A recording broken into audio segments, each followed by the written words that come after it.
Welcome back, ladies and gentlemen, to Canadian Football Central, CFL content for the fans, by the fans, and we have episode 16 of the Canadian Football Central podcast with our very first interview of a Montreal Alouettes player. We have rookie receiver Hakeem Harris. Hakeem, thank you so much for joining the show.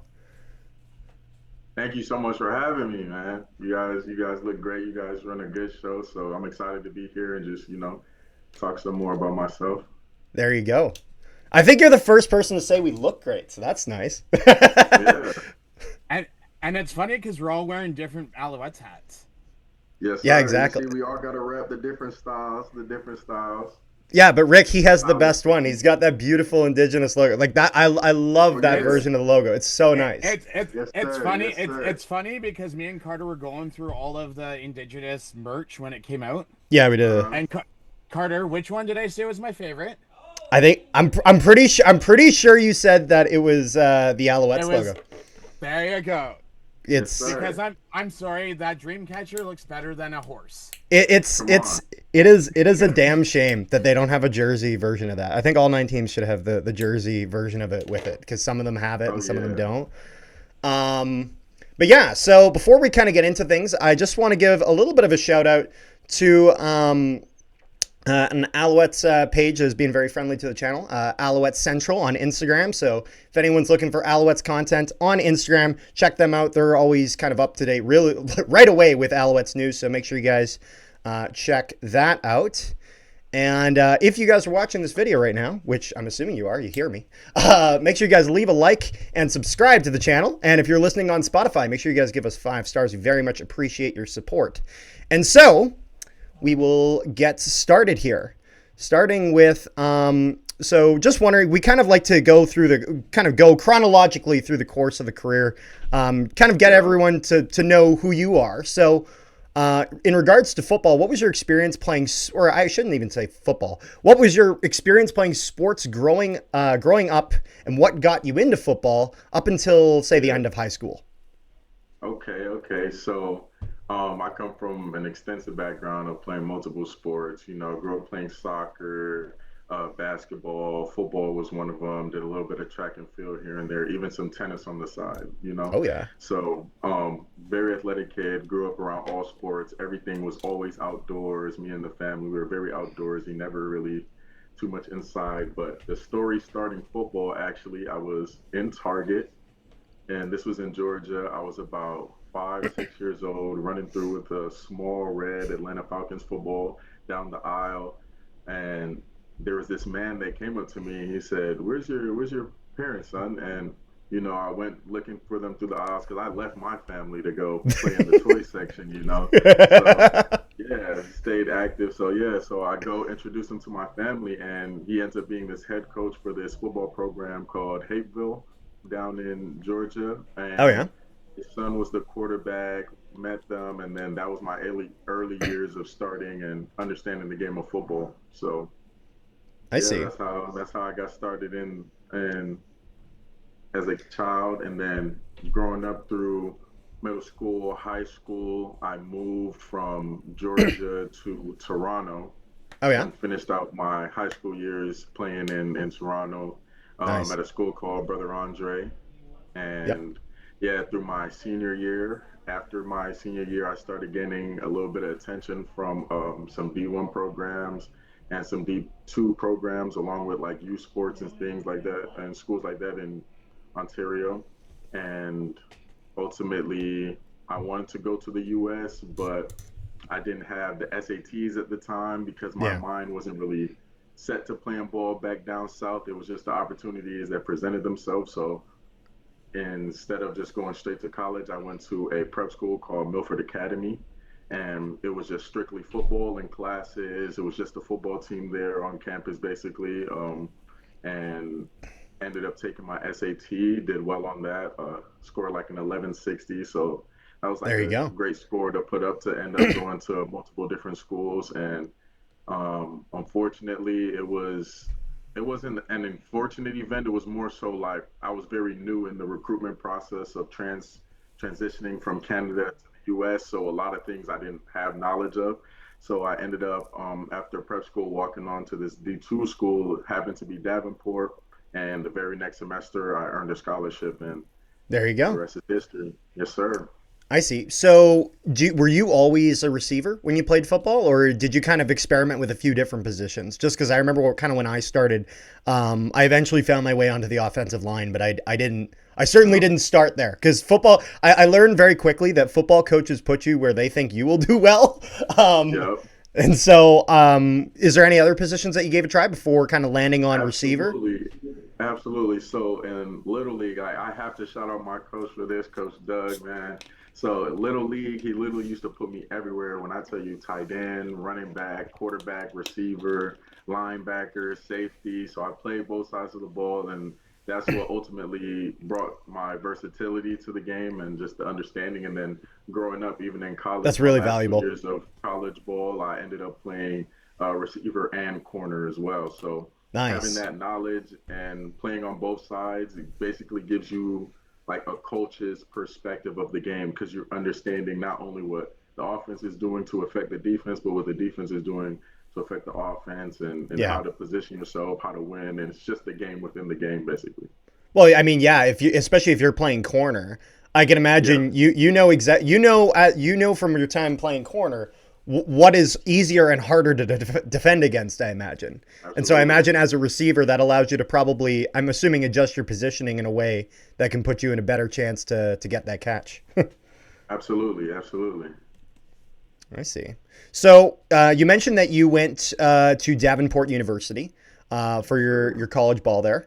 How was college at Davenport University in just kind of a general sense, whether that's football, non-football, just in general? Yeah. Yeah, so college at Davenport University, it is a private school up there in Michigan. It's in Grand Rapids, Michigan.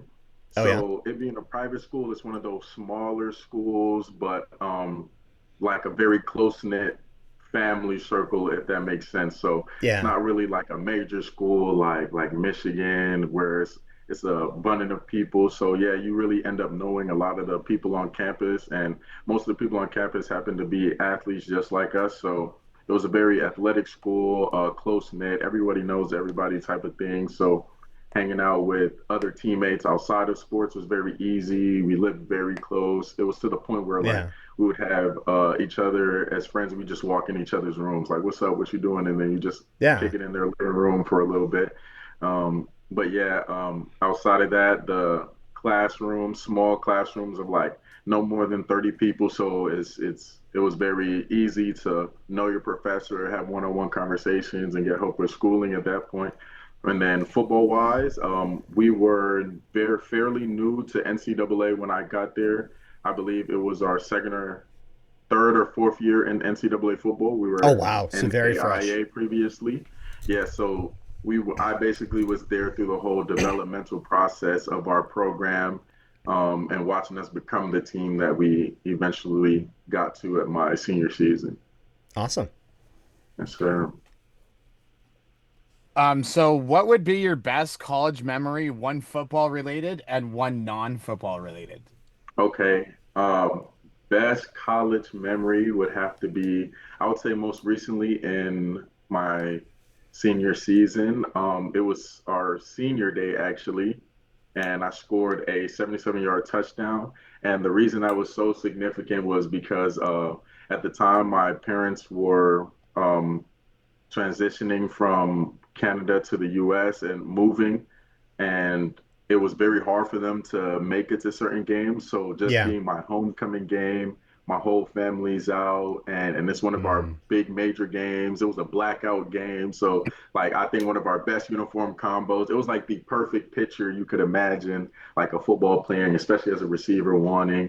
And deep pass, take it to the house. The whole fans are cheering I and think I saw everything. that The clip. sidelines, but yes, sir. Yes, Yeah, sir. So that right there, like, yeah, that's what we play the game for. That excitement right there. absolutely. And what would And you then, say your favorite non-football related? yeah, okay, non-football, it would definitely be the camaraderie. Like, um, because you're on a football team, it doesn't necessarily mean that these guys will be your best friend. But when your best friends are the guys on your team, It makes All it makes so it much better. easier to go out there and play, and you know that you trust the guy next to you, and you know right after this game, win or lose, like I had his back, he had my back. We're gonna go talk it over, and then you know we're able to have fun at the same time. So it was just that experience, just everything with the teammates, you know. Absolutely. I mean, it sounds like you were kind of describing it as much as it was a team that you're on. It really sounded like your college experience. You were describing a community Yeah, where everything was just closely kind of woven tight in the classroom, in yeah. on the field, and Hmm. outside of that as well. Which I have to imagine that just makes the whole experience that much better. Absolutely. So the next question is, how was moving to Canada and learning the Canadian game? Okay, so honestly, so I've had experience back and forth since I've born in the US in Georgia and then moving to Toronto for middle school, high school, then moving back for so learning the rules, like I've played it in high school, but even in high school you don't fully grasp like, oh, the technicalities of it, right? So now moving back, it was just more work I had to put into the waggle. You're starting behind the line of scrimmage, sometimes 8 to 10 yards off to get speed when you hit the line of scrimmage. That adjusts your routes and how you have to break and things like that. Certain rules and the bigger field especially, and the three downs. I It imagine the really, width, the yeah, 65 the wide. width. Yeah. Absolutely. So it really converts the game to a pass-friendly game, which favors receivers. And you know, as a receiver, all you want to do is get the ball. And when you put emphasis on that, it definitely helps show out the receiver game in the CFL. So that was just some things to get used to, and then the extra guy. So now reading defenses is a little bit different than when I was in college. So now you got to account for an extra defender, but then there's more space. You know what I mean? So all of that just working together with each other, just I just been practicing and getting better each and every day, putting the work in and understanding not just technically what I have to do football wise, but like seeing it as a coach and how to mediate the game as well. I see. I see. Yes, So sir. when did you now? This will be a little bit different from some of the guys that we've had on, simply because some of them have their first time playing the Canadian game was like after high school, either coming up for U Sports or Mm-hmm. college, or even playing Yeah. college and all their previous football down in the U.S. and then just coming up for the CFL. When Mm-hmm. was the first time you had heard of the CFL? Was it after you had moved to Toronto, or was it actually when you were still in the States before you had moved? I say it was when I moved to Toronto and I started playing high school football. Once I started playing high school football, I was at my first high school that I was at was Senator O'Connor, and then I transferred to a school, my school, Brother Andre, and it was at Brother Andre around my junior or senior year where I had a coach that gave us some tickets to go out to an Argonauts game, and that was my first time seeing it up close and being able to compare it to what I've seen down south, seeing NFL games and CFL games. And then my senior year, obviously having to do a few showcases and things like that. So I got to be around the game, see the game, but also play in it. So like you can watching the differences are different than playing through it and feeling the Yes. differences. Really, the tide of the game is different. The energy of the game is different. So it's getting used to that was not really too much of a problem for me. I see. So when you went to your first to your first game, to an Argos game, Yeah. what was kind of the things that immediately stuck out as different than what you were used to in regards to watching football? Yeah, the first thing you really realize, you're like, oh, the goalpost is at the front of the end zone, you know? So and even this season I've had one of my teammates run into the goalpost where he could have had a touchdown. So that was just an adjustment. That's the number one adjustment I think that you see. You're like, Yeah. okay, and then the end zone is 20 yards. You're like, man, it's a big end zone, it's a lot of area to score. And the first thing you think about is like, dang, how could anybody not score when you have 20 yards? You know what I'm saying? But actually being involved in the game, now you start seeing, okay, like a lot of teams use the goalpost as a 13th defender, Yep. set like a pick or move around it. And it makes the game way harder when you're backed up. and your offense is against their goal line, and now you have to get the ball out quick, but there's a goalpost above you. You know Yep. what I'm saying? So it changes the strategy of the game a lot. Now, with that, now we're gonna to later to some of the changes that are being made. As I'm sure you've seen the shitstorm online that this has Oh caused yeah. when they Yeah. announced it. But I'm not sure if you know this. I would encourage you, if you ever have the chance, just to find even just a little bit of footage of the football of CFL football before 1986. As I'm not sure if you're aware, the end zones were 25 yards deep before 80. They were Oh man. massive. And so the Um, the changes that they're actually going to be making in 2 years regarding the end zone size is actually the second time they've shortened the end zone because it used to be like a whole new field. It was so huge, yeah. and so yeah, I would encourage you to check that out at some point. But Hmm. as a receiver, what is kind of the biggest difference in the CFL or the Canadian game versus down south? Is it kind of the conditioning? Is it the positioning, the waggle, or the size of the field? I think you said the size of the field, but Definitely, definitely the definitely size the of the field. size of the field and the waggle. So, for instance, you could be running a 6 yard hitch route where you have to just sit at 6 yards, but your waggle is 8 yards deeper. So now your route becomes, that much further. So Yeah, now you're already hitting the line full speed. There's more steps you have to think about. You're going faster. So your braking is going to be different than you just standing still when you're down south coming off the ball. yeah, You're you really one got to yard break off of down. the Yeah, slot or you're 1 yard on the ball. You know what I'm saying? So the waggle, getting in and out of your breaks, it changes a lot more. So just the rhythm of the game, like, and with offense, everything is timing, everything is rhythm. So just the rhythm of getting open is a little bit different here. The width of the field as well. When you're to the field side of the play, it feels like you have an entire world.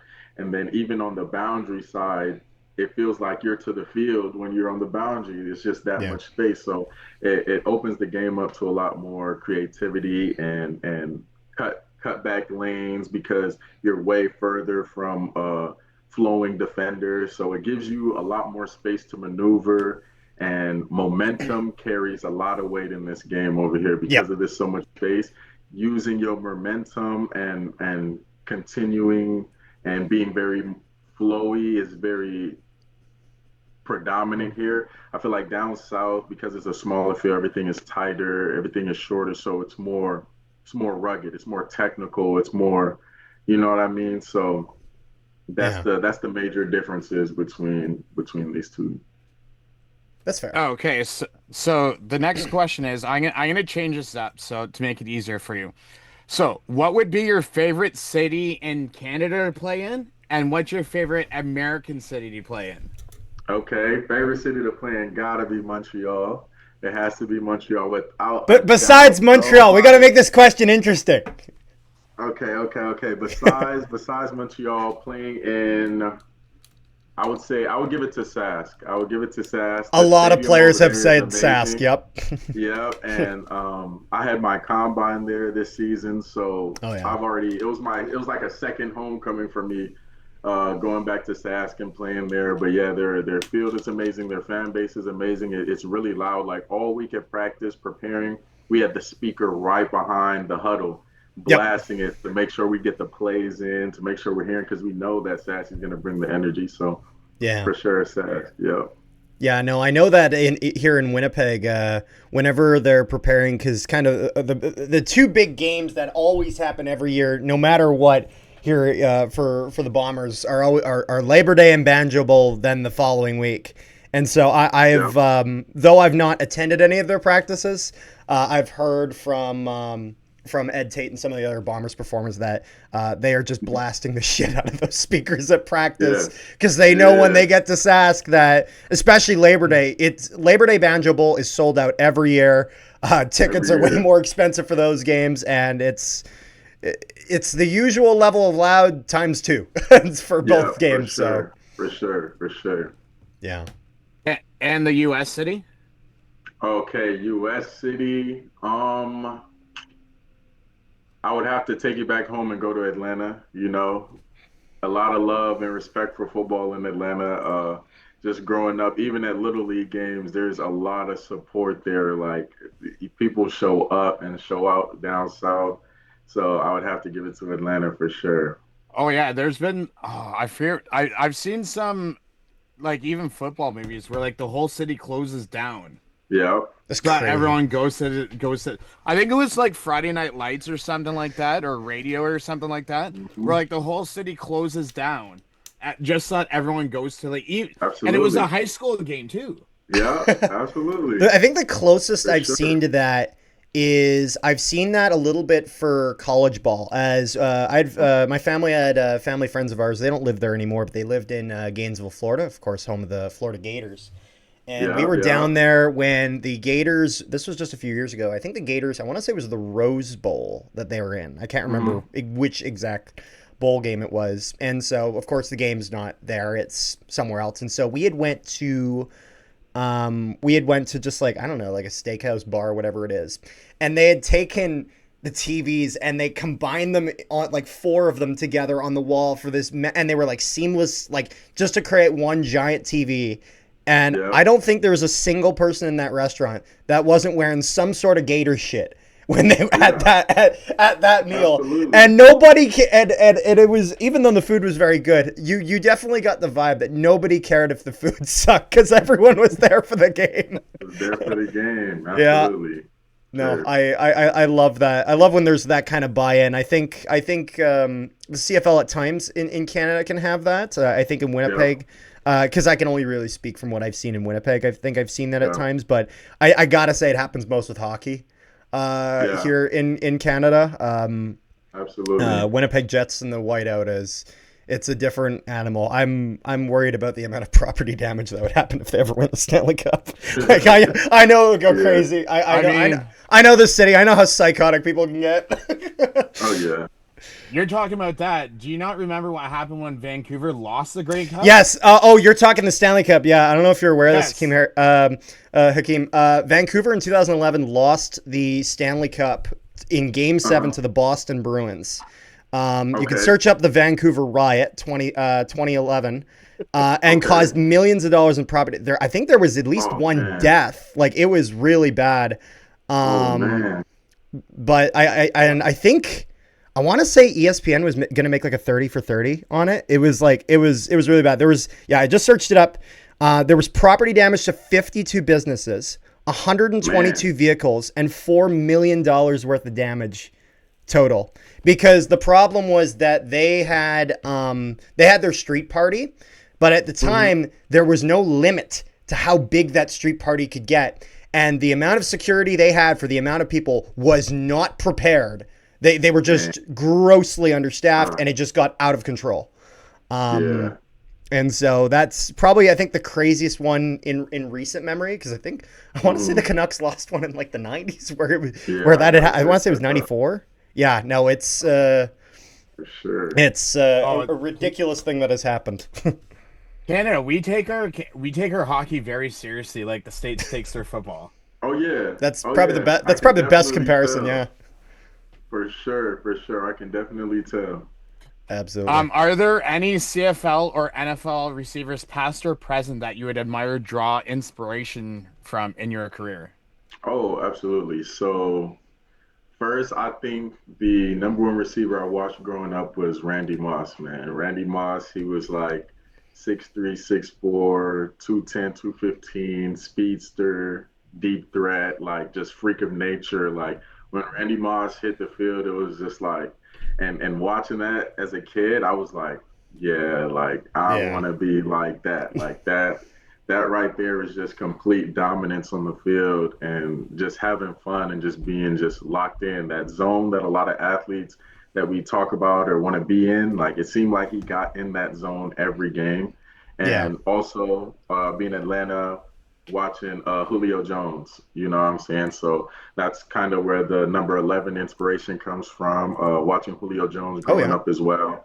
So, another freak of nature, like, and just the mentality that both of these athletes had to like go get the ball, like they just went to make a play. They didn't let the play come to them. So that's how I try to be when it comes to how I look at making plays in the game.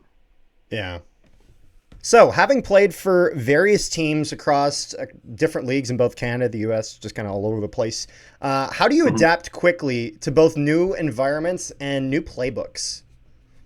Absolutely, yeah. I think adapting to new environments just comes with being yourself and knowing who you are, being comfortable who you are, and expressing that, showing that, because authenticity goes a long way. Uh, Absolutely. Trying to be something that you're not, it doesn't, like, people can sense it and it doesn't rub them the right way. So just going in, being yourself, being humble, respectful, especially coming in as a rookie, my whole thing was being a sponge. Like, absorbing all the information around me. A lot of people are That's going to have a perfect. lot of things to say, and it's a lot coming at you quickly. So it's just finding what sticks and figuring out who you can trust, who you can't. Like it's just part of the game, and just understanding that being yourself is ultimately what's going to lead you to the best place that you want to be, and then adapting to the playbooks. Here at the pro level, I can say like the system is definitely different. In college, we were used to play signals and like signs and things of that nature. So getting here, we mostly huddle, and there is quick game things where we have words for certain plays, and Yep. and you need to know that those are like the back of your hand, your bread and butters. And then ultimately, it's just like the way offenses are called are so different. So it's usually once you learn the systems, the concepts, things of that. Now it's listening for the play call. When you're at a certain position, the way you have to listen to a play is different than when you're playing another position. You know what I Yep. mean? So it's just hearing for the right things that you need to understand. Okay, this is what play that we're actually running. So.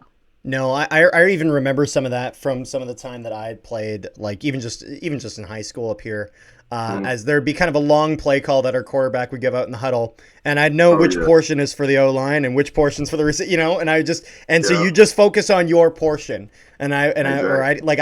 I'd hear our quarterback say big on big, and I'm like, okay, that means pass protection. I know we're passing the ball right now, even Yeah. just little things like that. And then each of the receivers will kind of see what exactly he's saying, and they'll know their routes Uh-huh. from that. And in regards to the authenticity part, I feel like that can't be more true than in I've been in some hockey locker rooms, I've been in some football locker rooms. Hmm. No one has a bullshit detector like football coaches. Like Yeah. if you're lying to them, they know. Yeah.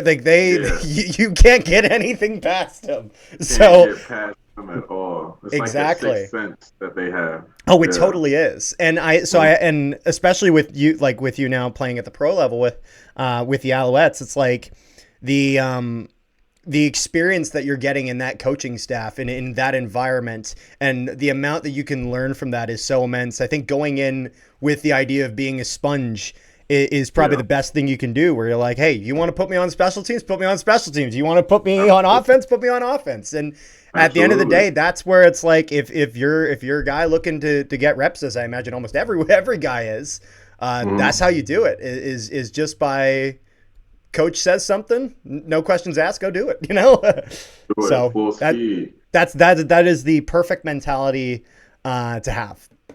Yes, sir. And just a follow up point on Carter's whole thing about adapting to quick new environments and stuff like that. Carter's gonna know where I'm going when I mention this specific person.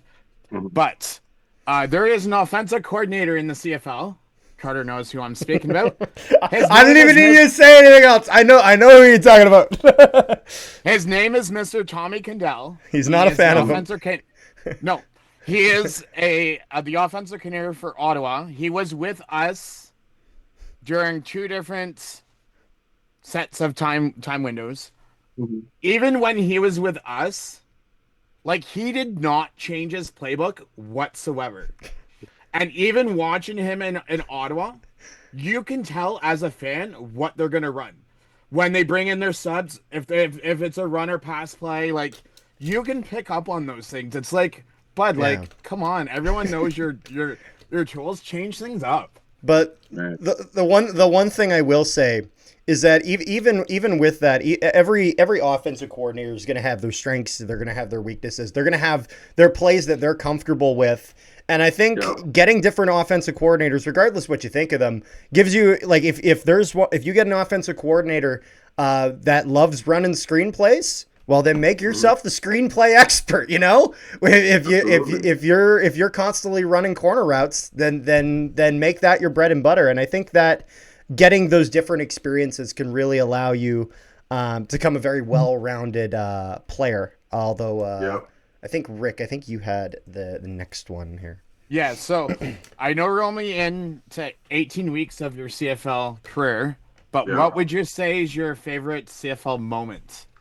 I feel like it's cliche, but that first game, man, my family was able to come out, so just from them watching me in college and sometimes not being able to make it some of my games in college, being able to make it there for that first official pro game, like it was amazing. We went out there, got the win. I believe it was against Toronto. And from someone that grew up, had a little bit of their childhood in Toronto, you know, it was like a full circle moment. Some of my friends from Toronto came up and watched the game, you know, so that was just amazing to see the fans, the support, like being in the stadium. I was just like so in awe that I just had to like stand up and just like look around. Like it was, I was just very grateful for that opportunity. So, yeah. There was actually a family when we played Edmonton last week. There's actually an offensive or defensive lineman's family that drove all the way up from Connecticut. Ooh. They drove 7 to 8 hours just to see him play in Hamilton. Like, I guess that's the benefits of having some states, like U.S. states, that are so close to Canadian cities. Like, people from Minnesota, it's not that far of a drive to... it's about 7 hours from Winnipeg, Minneapolis to Winnipeg. Yeah. Then you have like the Detroit people, and then you have the Buffalo people. There's those two different borders too. Well, yeah, I guess a lot of Torontonians will go down for Buffalo Bills games. That's a common thing you sometimes see in Toronto. Okay, Carter, your bread and butter. So this is good. This is the fun one. This is the fun one. So the CFL recently announced rule changes. And I'm going to say that in general, the consensus between me and Rick is some of it we like. A lot of it we're kind of like, we could go either way about.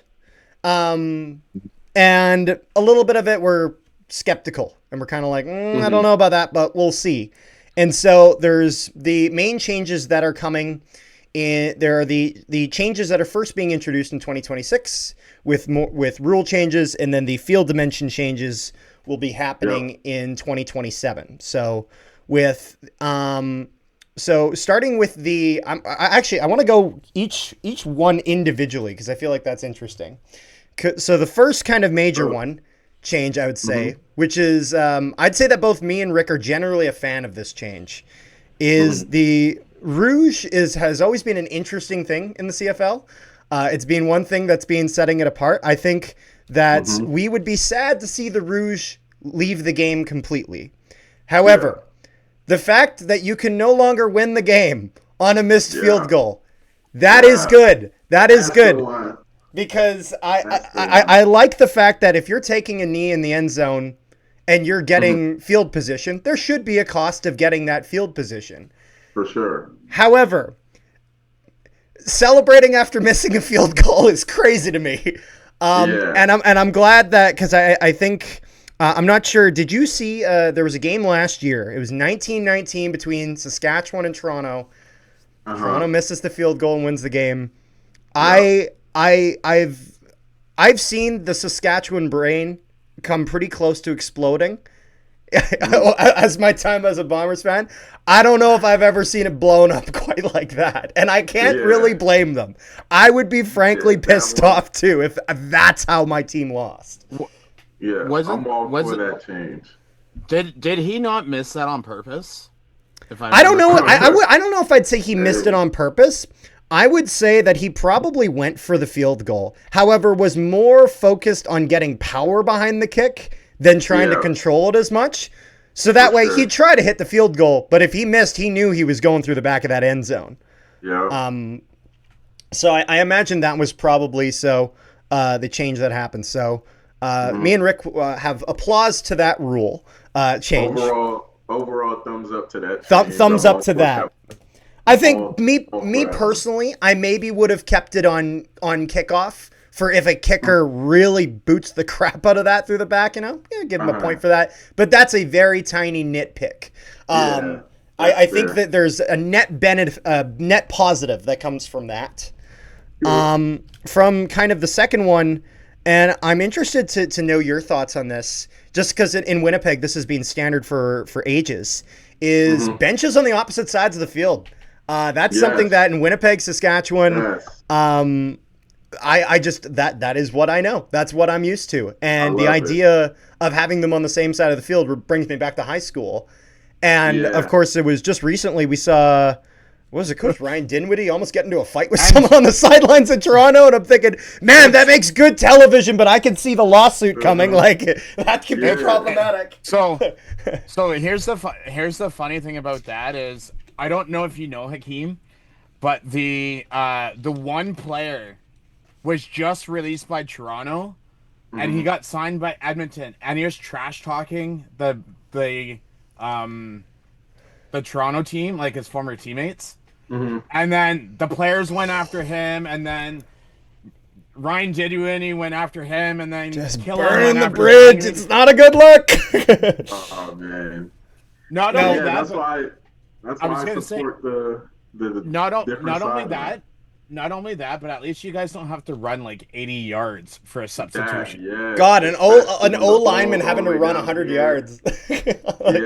Trust me, those subs is actually critical. It's critical to not have somebody running across offsides to get off to closer to their bench, or not having to run off and then walk through the entire opposing team just to get down to your team. So another thumbs up. We all for it. So we're 2 for 2 right now. Exactly, because I was about to say the other problem with that is depending on what side of the field you're on, not only are you having to run a huge distance, you might be running across each other, and the more times that there's that running across, someone who's a little hot-headed bumps into somebody else, the other person thinks, and now we got a whole situation, and we're not even playing the game anymore.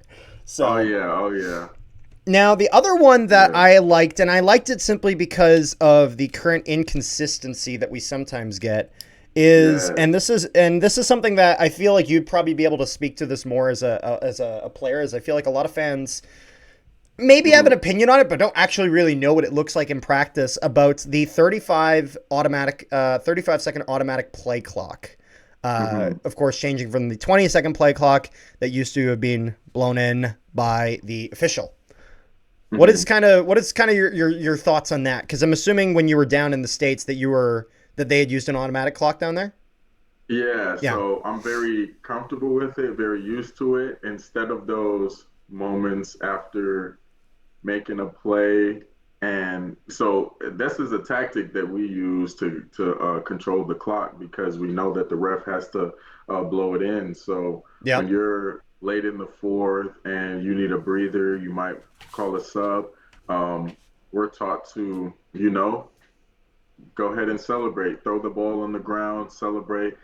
Do whatever within the rules to let the ref take as long as possible. So we have delay the start of the next play. Yes, to have time in between the plays to get set, catch your breath, and do all of that. But now with the automatic clock, it adds more pace to the game, especially in those heated moments. So now people are going to be getting up real quick, handing the ball to the ref, and making it look more similar to the game down south.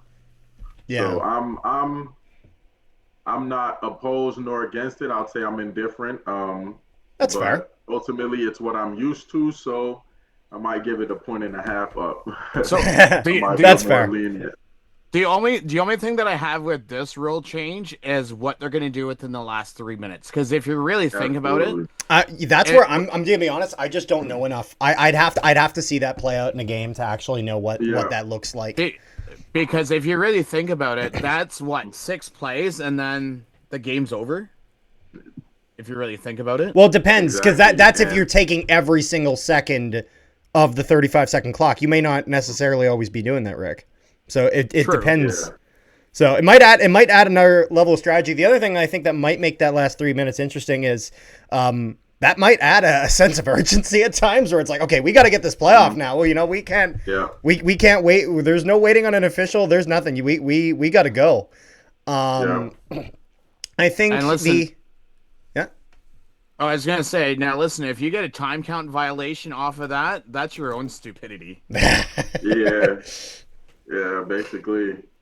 Yeah. So, yeah, just more sense of urgency, and here in the CFL, we know the last 3 minutes of a game is a whole quarter itself. That's how we look at it, and Yep. gaining that experience throughout all these 18 weeks. Like, I really come to realize, like, these last 3 minutes, man, it's like anything can happen, especially with one less down than the game down south. So, like, controlling the pace and winding out the clock is something that's very hard to do, which also puts another emphasis on special teams. So having Yeah. great special teams units is mandatory here. Like, the Yeah. game is truly 1/3 special teams, and with this clock, this one less down and this clock going fast is gonna put more emphasis on your special team. So if you're trying to kick a field goal, end of the game, clock's running, you got to get them out fast. He's gonna have more pressure.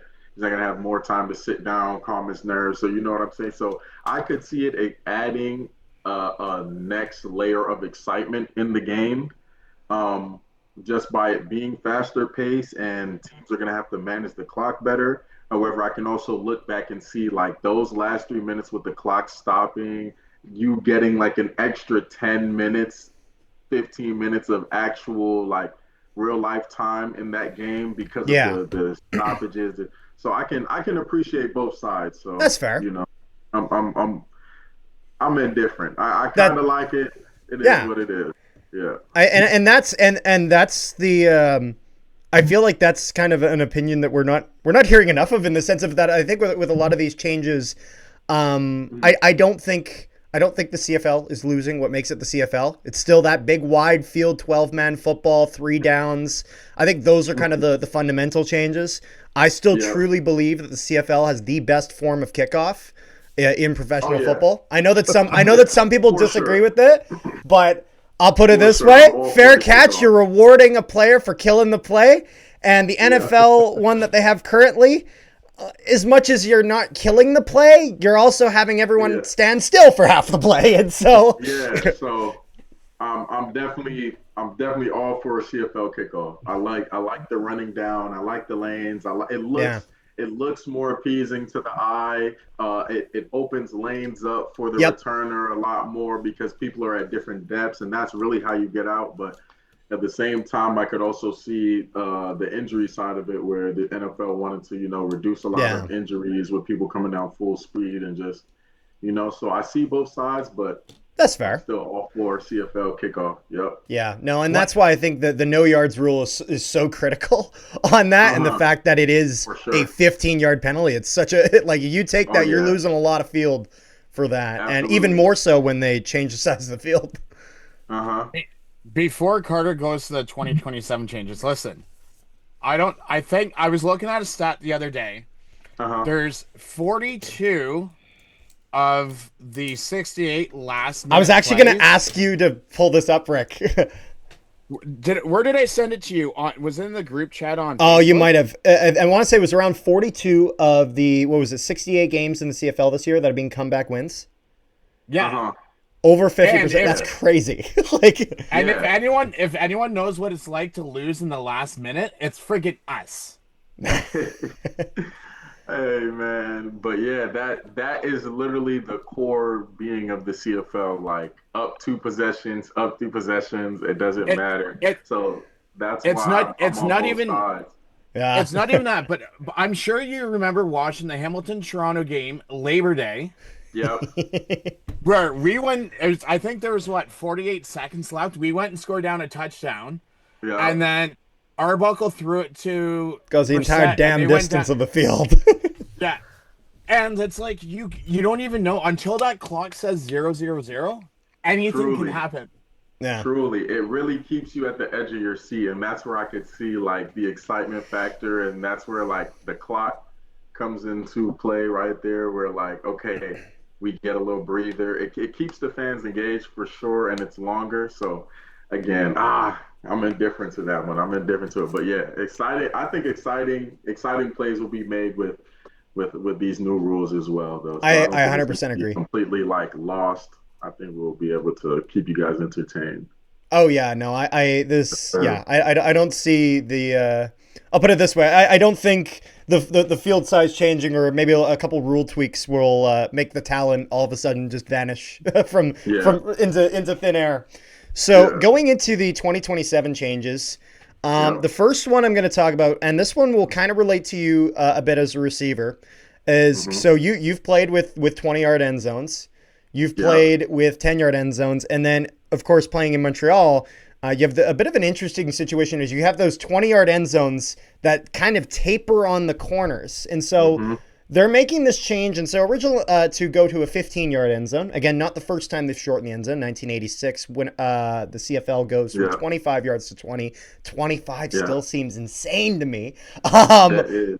but personally, I'm okay with this because I think a lot of Canadian fans of the CFL are very protective of their league. They like that this Yeah. isn't the NFL. They like that it's Yeah. different, and so I think that this keeps that.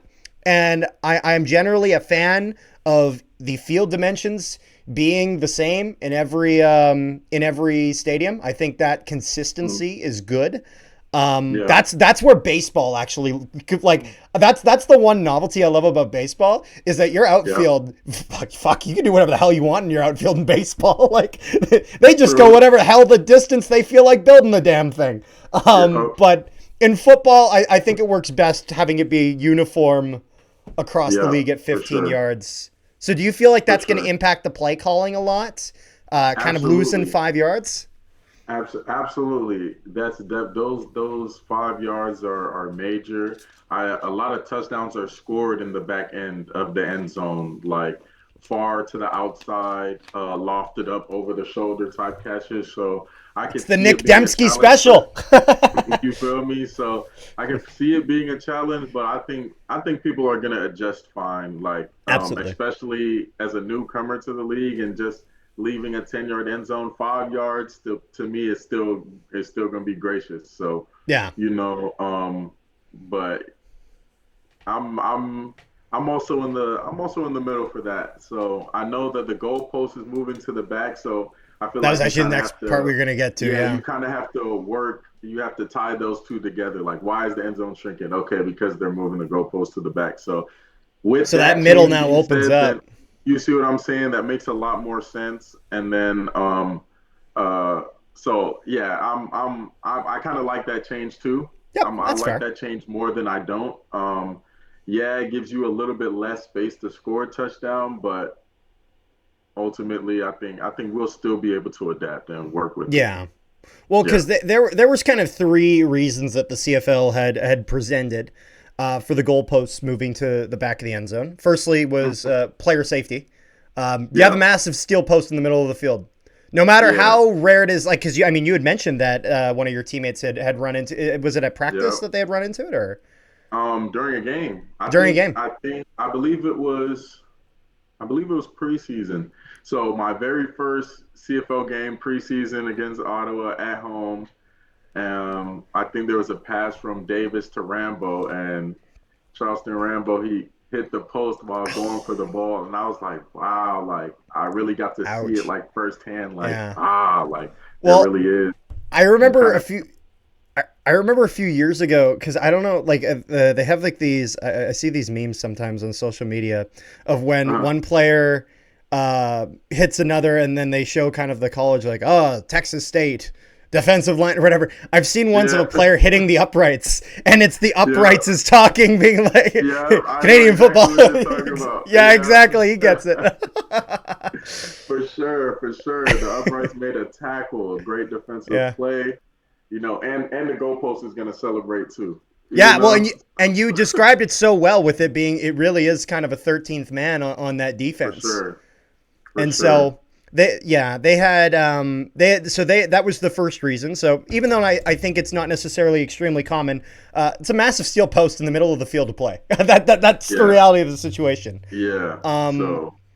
Offensive play calling obviously is going to open up a lot going into the end zone. I think we're going to see more kind of fade routes through the center. That will turn into touchdowns where previously, not that teams would never go for it, but they'd be a lot more hesitant to. I still remember that beautiful 2019 West final where Cody Fajardo needs to tie the game for Saskatchewan, and he dings that uprights, and it sends us to the Grey Cup, baby. I was so happy with that. And you know what, though? He eventually won himself a Grey Cup, so I think he got over it. But, and then the third one, and this was an interesting one. I don't know how much of a factor this actually is, but the CFL said it. So they were actually talking about cameras capturing the game for the Sky Cam and other things that it is an obstruction there. So, but then again, I'm not the guy operating the cameras, so that does make sense. And so that's a change where I think the biggest thing for at least the fans of the CFL, it's just a visual thing. They're just going to need to get used to seeing it in a different spot. As I'll put it this way, I've never watched a game of college or a game of NFL and being like, man, this game sucks because they don't have the uprights at the front. I've never felt that way. It's just kind of adjustment. It's just a little different than what I'm used to. I think as time goes on, people will adjust to it more. I think it allows for those highlights in the end zone to be seen more. You know what I'm saying? So because being at the game is different than, watching it online or watching it on TV, camera angles, things of that nature. So and then ultimately I think these rule changes are bringing more of the South attention to the CFL. I think ultimately that's what it's doing. So having our game look similar, I guess, is what they're going for, will attract more attention, attract more eyes. And then along with the seeing of the plays, not having the goalposts in front of or obstructing certain plays behind it. So, that's fair. I think, Rick, you wanted to chime in on something. No, there's one more rule change, and I can't believe that you forgot about it. No, I didn't forget about it. I just, it looked like you wanted to say something, so I wanted to let you chime in first. Oh, yeah. But then they have one more change, and I'm not going to lie. If there's any change that I could take off this list, it would be this one. And this is for one reason and one reason only. I love that 55-yard line. I don't know why. I grew up with a 55-yard line. I love it when I'm talking to my friend from North Carolina and I'm showing him Canadian football and he's like, why the fuck is there two 50-yard lines? And I said, because that's our game, man. We got two 50-yard lines. You have one, we have two. That makes ours better. It's great. And so, but I understand the reasoning with them moving the uprights to the back of the end zone. Your offense is already going to have to travel further to make essentially the same field goal. And so I understand the rationale there, but if there anything they were to go back on, I wouldn't mind seeing that beautiful 55-yard line. That's probably the major one I'm more indifferent about. Like, again, another 10 yards for receivers, we're not going to complain about that. You know what I'm saying? So, but, like you said, like I can see the rationale behind it. I can see like it's definitely gonna be harder to make those further field goals because, right now our kicker, we have a great kicker in Jose and he's really nailing from that 50-yard line. You know what I'm saying? So to see that, I'm like, that's great when you can drive down the field and know, like, okay, we may have stalled earlier than we want to, but we got a kicker in our back pocket that's going to sink it. You know what I mean? Absolutely. So, understanding that. That's fair. So the kind of follow-up question that I had for the goalpost is something that you just mentioned about the kickers. Now, if you're kicking from the 40, it's not the 40 anymore. It's now the 55. It's not a 50. Yep. Absolutely. So it's not the 55. Which Carter's Sergio Castillo's good at kicking those 55s, but now if you go to 50, that's now 65. Yeah. For sure, it's definitely adding the distance. But it's just, I feel like it's just going to be a new benchmark now. So instead of you seeing that 50-yard line, okay, we're sinking them 50-yarder, it's just going to move up 10 yards We got because to just keep that that 10-yard offense going. disparity. Yeah, Because I know they're trying to 10-yard disparity. increase. I know they're trying to increase touchdowns as generally as much as there's field goals are a big part of the game. The Mm-hmm. touchdowns, when there's a highlight online, it's often a Exactly. touchdown. There are field goals that Exactly. do make it there. When Yeah. Sergio Castillo had broken, well, I shouldn't say broken the record. He had tied the record for the longest Mm-hmm. field goal in CFL history, and some exceedingly long ones that are like 60 plus will Yeah. always make it on there. Those highlight catches are what spreads like wildfire, and I to be honest, Exactly. I think the league knows that's something you can market. That's something you can Hmm. put on social media. You can promote. That's For something where sure. if someone hasn't seen the game and you show them these incredible touchdown passes, Hmm. that's gonna suck them in like almost nothing else. So, For sure. For sure. It makes you wonder if on those like third and long, like third and 10, third and 8 on like the 40-yard line, Hmm. if you're going to take that risk Yeah. and go for it, or if you're going to take the chance of that field goal. Because obviously, Absolutely. if you're going to punt it, it's just going to go out of the end zone at that point. and Yeah. that's no longer And worth something.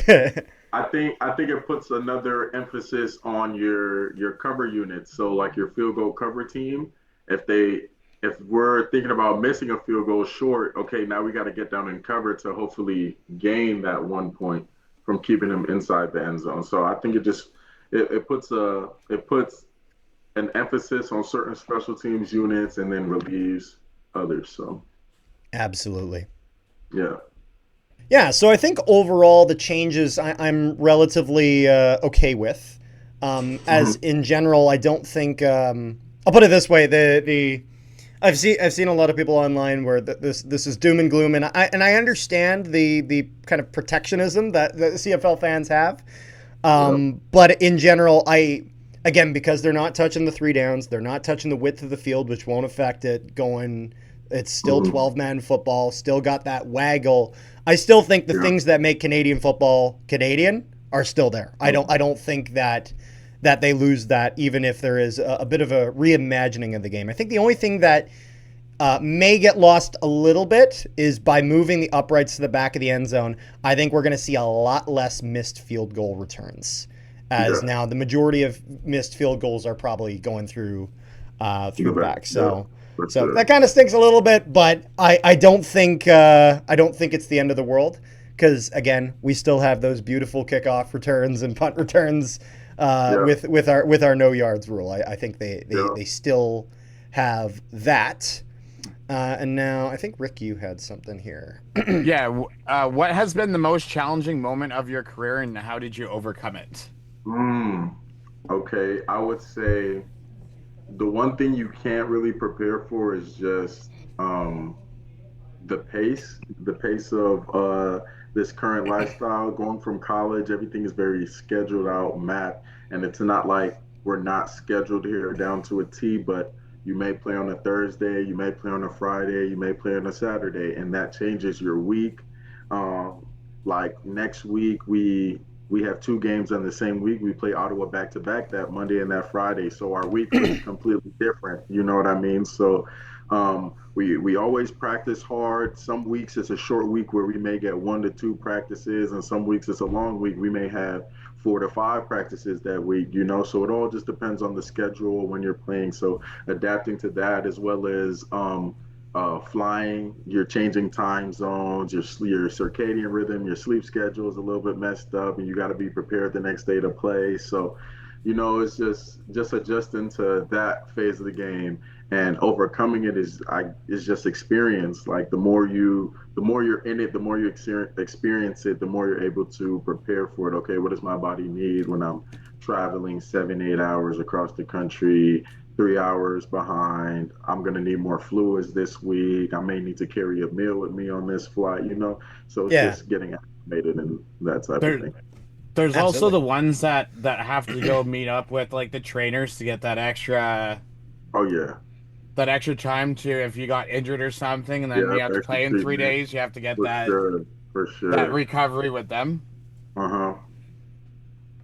Yeah. And Rick, I think you had another one here. Okay. So do you have any pre-rituals or superstitions that you live by?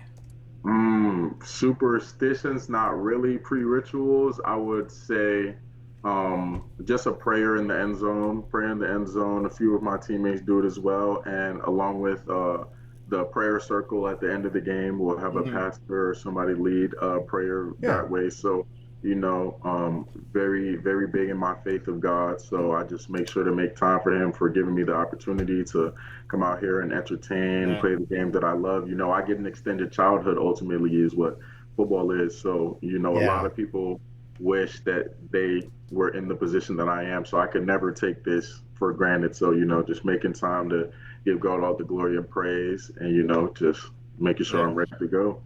I'm sure Bo Levi Mitchell and Mark Leggio eat like chicken parm and pasta or something like Oh, that.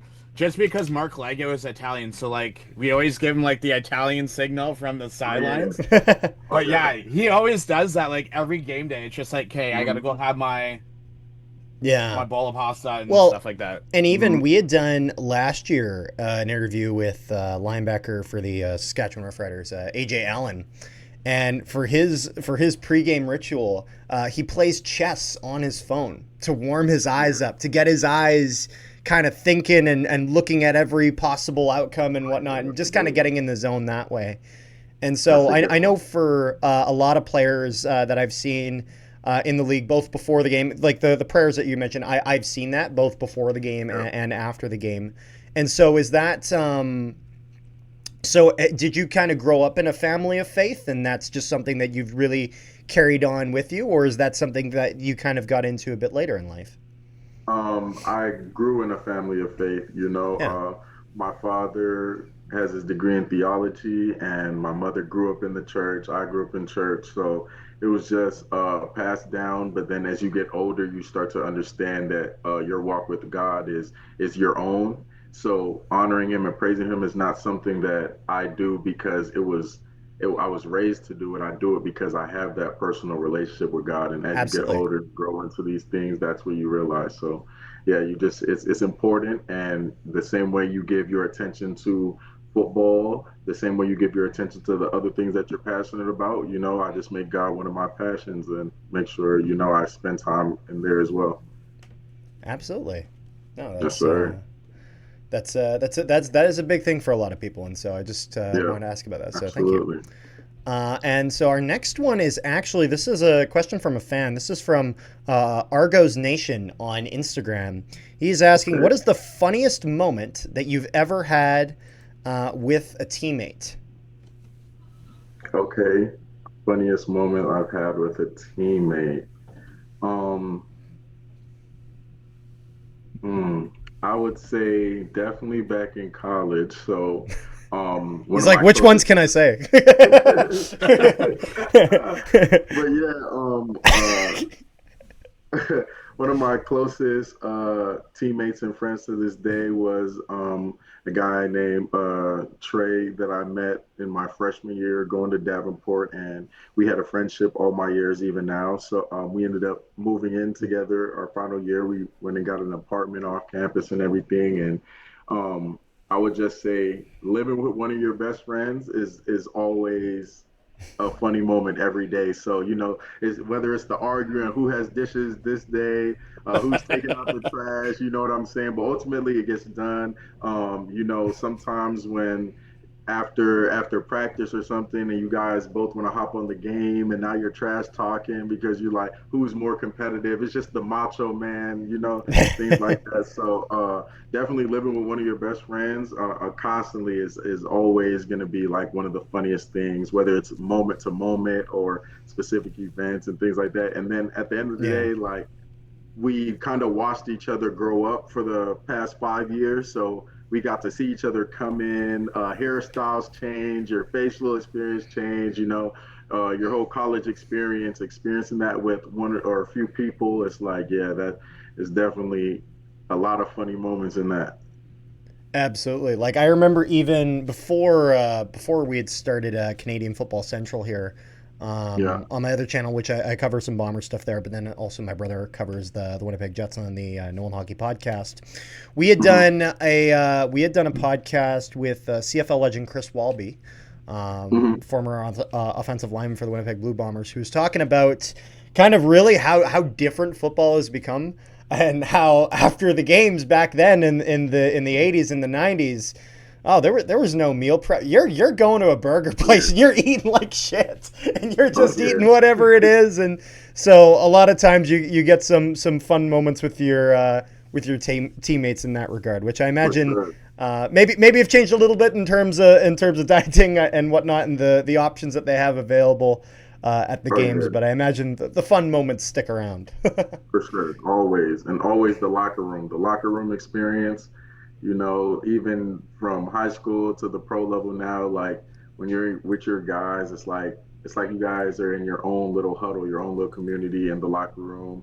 You know, after that win, especially our most recent win where Davis went 9-0 and set CFL history. That's crazy. Yeah, You know, it's such a big moment that you want to celebrate with your guys. You know what I'm saying? So we're all in there playing music, dancing, laughing. yeah. So like, you know, just having that energy and being able to be a part of that experience, let alone being a part of history, like that's major for sure. Absolutely. So who's the funniest guy in the Alouettes locker room? Funniest guy on the team? Ooh, okay. Um, I just I thought of might that have one. to give it to I might have to give it to a receiver. I just think we have a different swag, so I'm gonna have to give it to my boy Rambo, Charleston Rambo. Yeah, Nice. yeah, for sure. Always making a joke, always laughing. You know, never a dull moment. And honorable mention, I gotta give it out to James Letcher, our punt Oh yeah. returner, our return specialist. Oh man, like even in meetings, we're always laughing. We always have that little playful energy to make our job not seem like a job. You know what I mean? Like Absolutely. there's fun in it, so we're not sitting there like miserable or anything. So you know, we know how to let loose, have fun, but be serious at the same time. Absolutely. He's got something to say about everything, isn't that the case? Absolutely, I yeah. got a fun comment about everything. No, Yes, sir. that's so important for a locker room in terms Yep. of the teams that are able to really go that distance, make the Grey Cup, win the Grey Cup. Uh-huh. A lot of times it's those teams that there have been some really good teams that have just not gotten there because the teams that did they gel Uh-huh. and just there's a certain way that they gel together and For that just sure. allows them to make that extra step. Um, Yep. I see where you're going with this, Carter. I see where Oh, you're going with that comment. I didn't Are even you know where I was going with that comment. Where am I going with this comment? I don't even were know. were you trying to mention 21, 19, 14, 12, and that we haven't won a Grey Cup since No, I didn't. No, 99? that was. I guess I accidentally shit talked you. Sorry. And yes, Hakeem, that Hey. is a true fact. We haven't won a Grey Cup since 99. Ooh. Hey, Ooh. hey, hey! You know what? It's not the worst drought. The last time the Toronto Maple Leafs won the Stanley Cup, there wasn't even color TV. So you know what? It can be worse. It can be worse. It's Could be always worse. funny when I see a lot of old Stanley Cup photos, and only one of them isn't in color, and so Yeah. it can always get worse, Rick. Hey, our That's we had a true. 29-year Grey Cup drought in like an 8-team league for the majority of that, Man. so we understand, Rick. We understand here in Winnipeg. We get Yeah. it. You guys Um, will have your chance. what advice would you give young athletes inspiring to play professional football?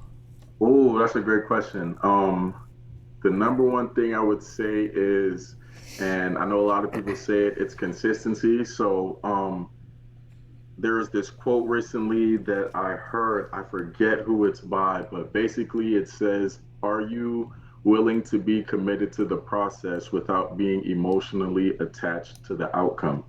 And That's a damn good there's a quote. lot of things, and basically it's all about controlling the controllables. There's some things you can't control, and there's some things that you can, but ultimately, when things don't go your way, are you consistent enough? Are you locked in enough to continue grinding, keeping your head down, even when what you experience is not what you want to be right now.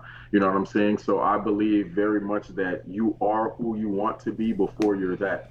You know what I'm saying? You have every Yeah. tool necessary to you. So before I became a pro, I made sure in college that I studied like a pro. I worked out like a pro. My work ethic was pro-like. You know, I understood the game on a pro level before I became a pro, and then that's how you get there. So it nothing changes in the pro scene. Yeah, you're already pro, but in order to be the greatest of the greats, you have to approach the game the same way. Yeah. So, in regards to, and this can be something that can apply both to your time here in the CFL, but then also just anytime, whether you're playing in high school, you might have experienced this a bit then, and also in college. Weather conditions can have a significant impact on the game. What is the most challenging weather you've had to play in? How did you adapt? And what's your favorite? Ooh, okay. Um, I'd say the most challenging would definitely be a pouring rain game. Pouring rain game as a receiver, it's So slippery. you lose, yeah, it's slippery, you lose grip, but there are ways around it. You know, a lot of players either use rain gloves or will go barehanded, and then you try and put your body in front of the ball when it's raining, it's slick outside, instead of catching it with your hands for it to slide through. So you know, it's just getting out there early and working at it to understand, okay, what conditions, how will I have to use my body to to secure the catch and maneuver. And I think my favorite would definitely be just a cool sunny day. But second favorite, I'd have to go a snow game. I had Oh, yeah. a snow game championship in high school. Um, you know, it's cold, but when you got all the compressions on and you're warm and you're just locked in, there's nothing like a good snow game. You know what I mean? Yeah. And yeah, snow game is fun for sure. So one thing that I will mention about this weather condition, and Carter will remember this game as a Bomber fan. When you do have time, go look up on YouTube October 26th of 2024 Uh-huh. when the Bombers played the Montreal Alouettes, Oh, and Mother Nature had her mind of her own, and I forget if it was Winnipeg kicking it to Montreal or Montreal was kicking it the other way. No, it But was Montreal was punting, and that yeah. punt almost looked like it went backwards. The amount of wind that was at that game was stupid, and Yeah. so Sure. it was such a crazy thing where I had not seen that game live. I was out doing something, and then I get a text from my dad. He's like, "You got to look at this shit," and I'm like, "Okay." And I take a look at it, and I'm like, "Oh my god!" Like, so Yeah. you said October 26th last year. That was the day of the game. October 24th. 24th. That's what it was. Yeah. Yeah, or sorry, no, October 26th of 2024. So basically, he went to go punt the ball, and Yeah. when it bounced back, it was like as if it only went like 10 yards. Yeah. And then Winnipeg came back and won the game. The It's just football like, gods were with us that day. at this time, Montreal was winning. Yeah. Yeah. But that you'll get times that'll help you out, and you'll get times where you'll feel really screwed over. Yeah, for sure, for sure. No, I remember snow games were kind of, it's funny, it was such a mixed bag, because on one hand I couldn't, because I played center, I couldn't snap without a glove, like, or with a glove, sorry. I had to, I gotten so used to going no glove. It's like it doesn't seem like it makes a huge difference, but it feels completely different. The snap, just, I would completely screw it up. I just couldn't do it. And so I really had to make sure I had my hand warmers for those snow games, because in Winnipeg it gets freaking cold. It gets stupid cold in Winnipeg, and so but it was kind of a chaotic fun, in the sense of the offensive line just turned into a slip and slide for those games. Like everyone's falling all over the place, but as much as it can sometimes suck in terms of the conditions you're playing in, you know that they're sucking, that it sucks for them as much as it sucks for you. Exactly. So So, Exactly. and sometimes it probably doesn't hurt if a guy kind of blows a tire and slides out, and Hey, now you're wide open. There you go. facts. That's bad. So I thought of this question during our chat here. So you were born in Atlanta, but you went to high school in Markham. Yes. So so my question for those people that don't know, you are classified as a national player because of your time in Markham.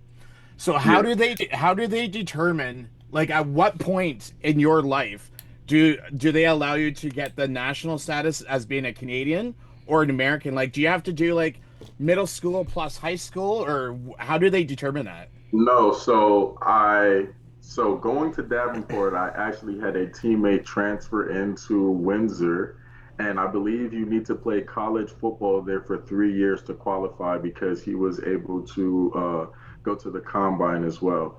But for me and my situation, my mother is actually Canadian. Oh, okay. Oh, I So I see. had so my mother is Jamaican and she has citizenship through Canada, and coincidentally enough, it was Montreal where she was living at. So when I was born and I got my Canadian citizenship passed down through my mother, and as a Ah, child, I would frequently come to Montreal on like visits for to see like my family. So I have a few cousins. I have my grandmother out here. so Like I you have had some been up family. consistently enough. I Yeah, so I've see. had family Ah. ties to Montreal even when I was living in Georgia.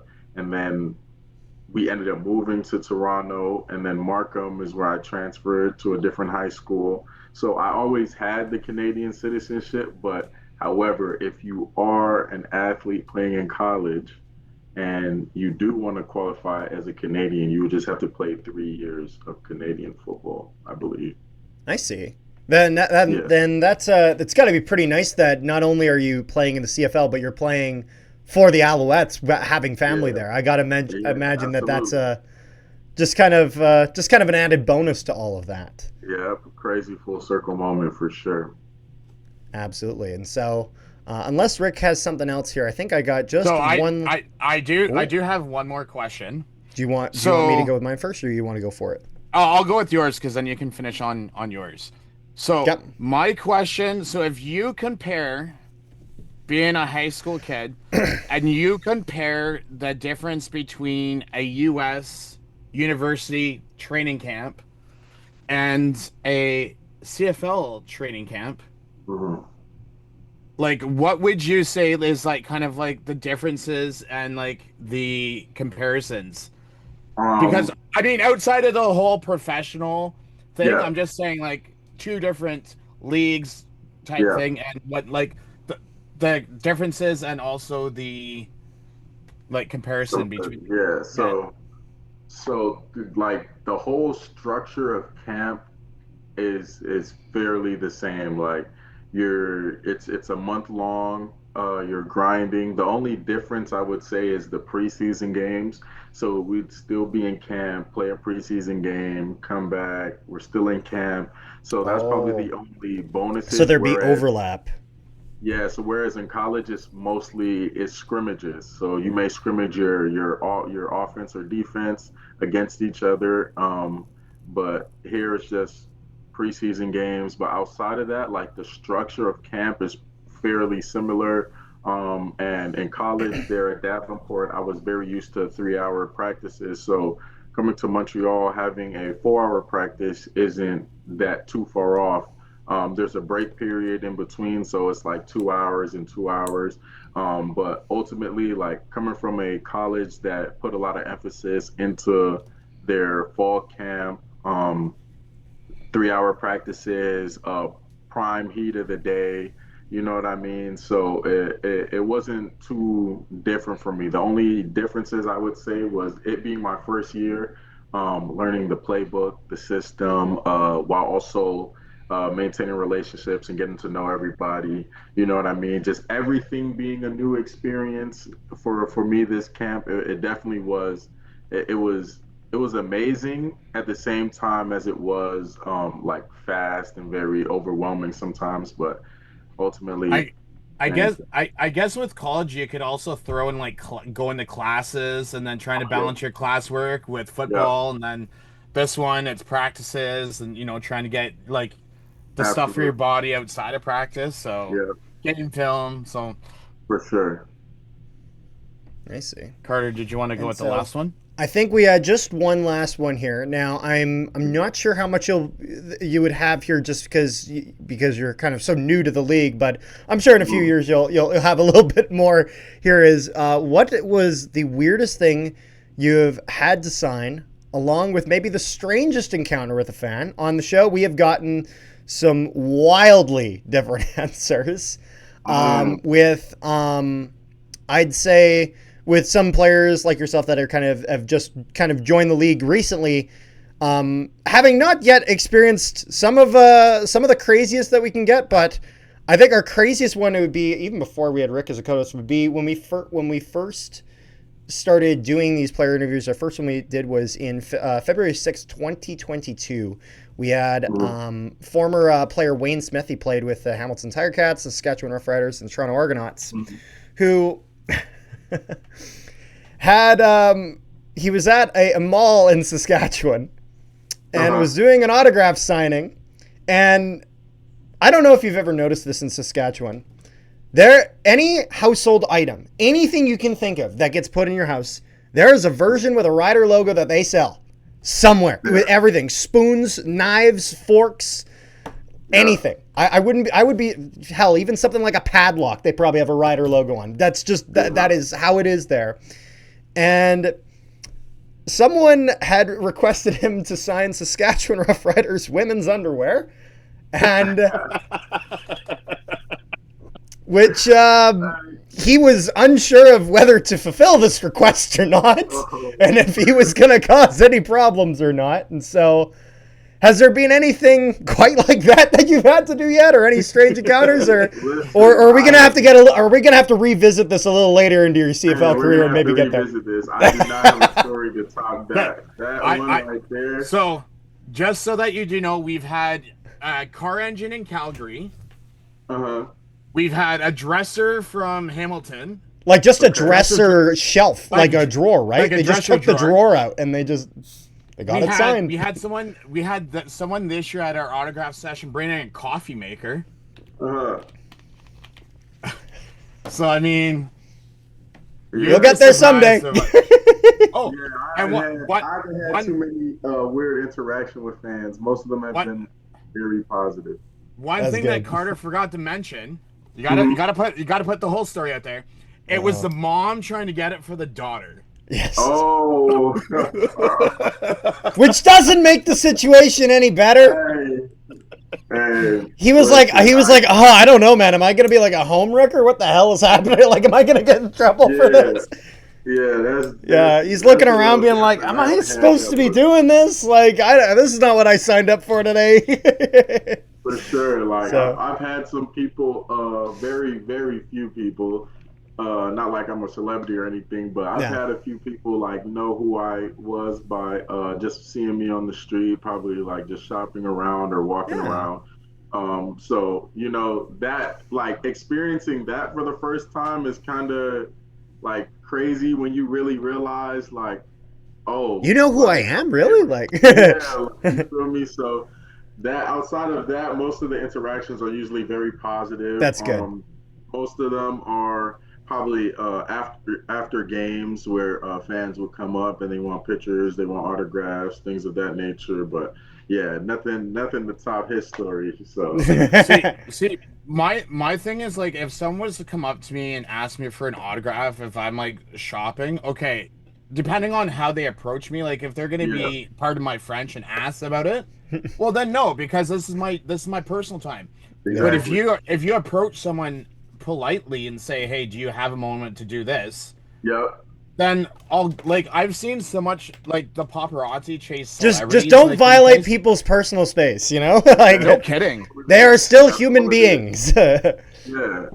It's just like athletes trying to get from like the airport to like their plane, and people are stopping them, and it's just like, I feel bad because especially if they have like a connection flight, sometimes that little time really matters. It really does. It really does. But absolutely. Yeah. So we'll maybe have to revisit that. Is there anything else that you got there, Rick? Or nothing that I got. All right. Well, before we get going, though, I want to give you the opportunity. If there's anything that you want to promote, any shout outs you want to give, anything like that. Shout outs. For now, I mean, not really. We have to take You it to know, Hamilton because we want that first place. I'm just here.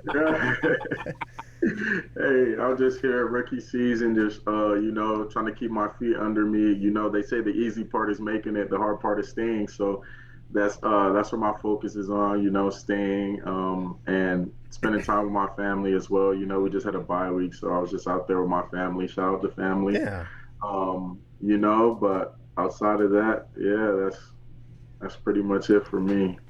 There you go. Well, thank you so much for joining the show. We really appreciate you giving your time here. As in general, yeah, we just kind of like to learn a bit more about people and kind of get our show presented. So thank you to any of our viewers who tuned in this long. Make sure you guys leave a like on the video, subscribe as well, and go watch his games.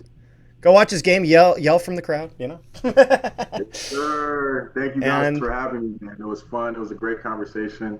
You know, very easy to talk to, and I love the fanatics. Like, you guys really know football. You know, so we try our best. Yes, sir. Yes, sir. Hakeem, one thing that I will mention.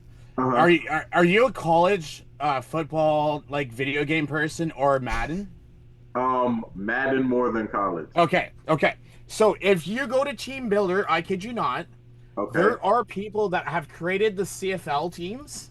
Oh, for real? Yeah, so you might be in the game. I'm just letting you know that right now. You might be in the game, just FYI. I'm gonna have to check that out. Yeah, it's the only thing is that if you go to use the team, you might have to do it in like franchise mode, but then you have to replace a former.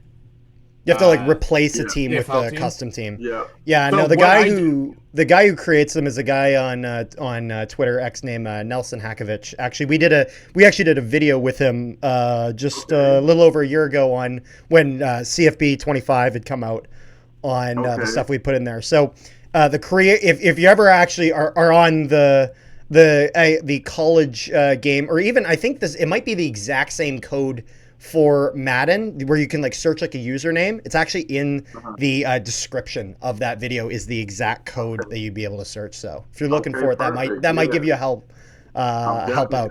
But yeah, actually, I'll just send you the code after this. Perfect. Yeah. But yeah, I just figured since you said that you guys play video games and chirp each other, it's just, you feel me?